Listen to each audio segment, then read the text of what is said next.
only came into force on Friday, but more than 400,000 people have already signed a petition to revoke the Online Safety Act, brought in to prevent children from accessing harmful content.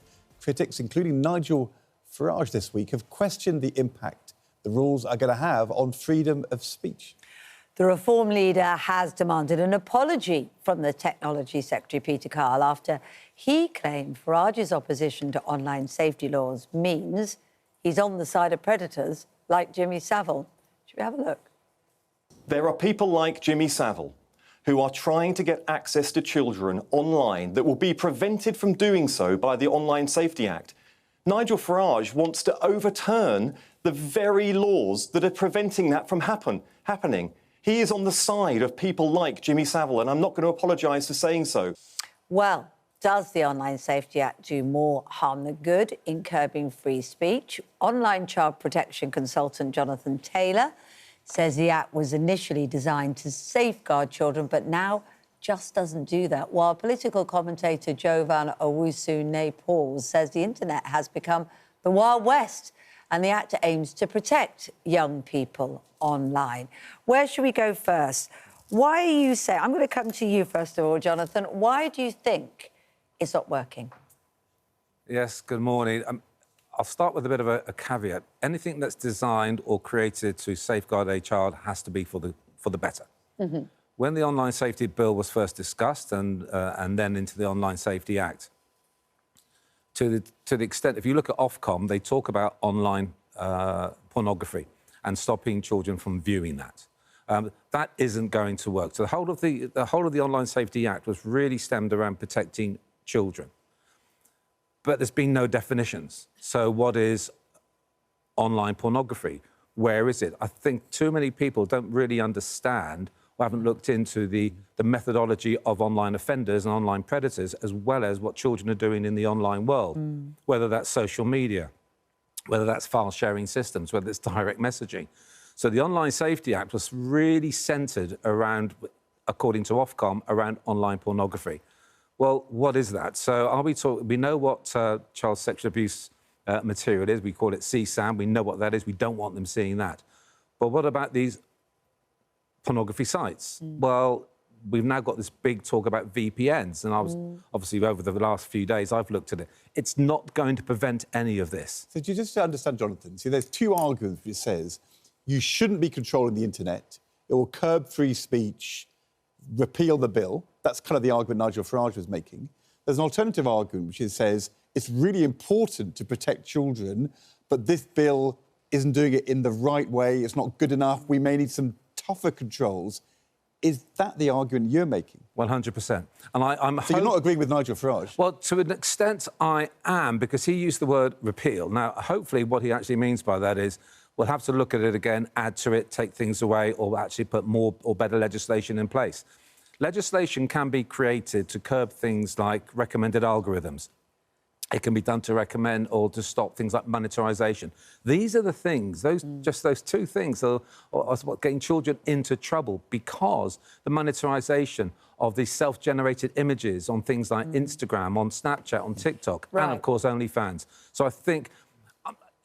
do I disagree with Nigel Farage? Well, what does he mean by repeal? Does he mean keep something... You say repeal and then put something else in which is tougher. Yeah, yes, you mean reform. Fine. You're hoping he means reform, don't you? Yeah. Jovan, you know, anything's better than nothing. But this is flawed. And where do you see the flaw, and why do you still believe in it? Well, the internet has been pretty much a Wild West since its inception. There has been very little effort on the part of government, big tech and social media companies to address some of the quite horrific things that can sometimes appear online. This is an initial first step. There are a lot of people now who are consuming a lot of the internet. I mean, people are spending up to 5 hours a day on the internet. I mean, for a generation like mine, that's up to 24 years of your life that you could be spending on the internet. So this has to be the start of... So what's the argument, then, that it does more harm than good? Why do you not agree with that? Well, I think this is about safeguarding. There are, as I said, there are so many people now who will be online. You would never permit these things to happen in real life. It would be completely unacceptable if people were to see these things in real life. So why is that allowed in the Wild West of the internet. I think there has to be some accountability, some pressure on big tech, on social media companies who are allowing quite dangerous things that can be traumatising, that can be dangerous, and that can encourage quite problematic you're behaviour. giving power to the British state to stop free speech by people like him. This is sort of this is the political agenda to stop free speech, and it pretends to be about protecting children. Actually, it's about stopping opinions the government doesn't like being broadcast on the internet. Well, of course, Nigel Farage would say that. The internet as it stands today is something that works very well for him. It's feeding into a kind of right-wing populist narrative. He doesn't want any of the reforms to happen on the internet because he's able to galvanise a kind of politics that I think is becoming more and more toxic to democracy at a point. And so, of course, he wouldn't want reform, and this is about protecting people. I think we also have to ask the question, what would he want to say that is now not permissible within the law? And that's another kind of conversation we have to have. It doesn't prevent people from accessing or using the internet. This is just about regulating, ensuring that you say who you are.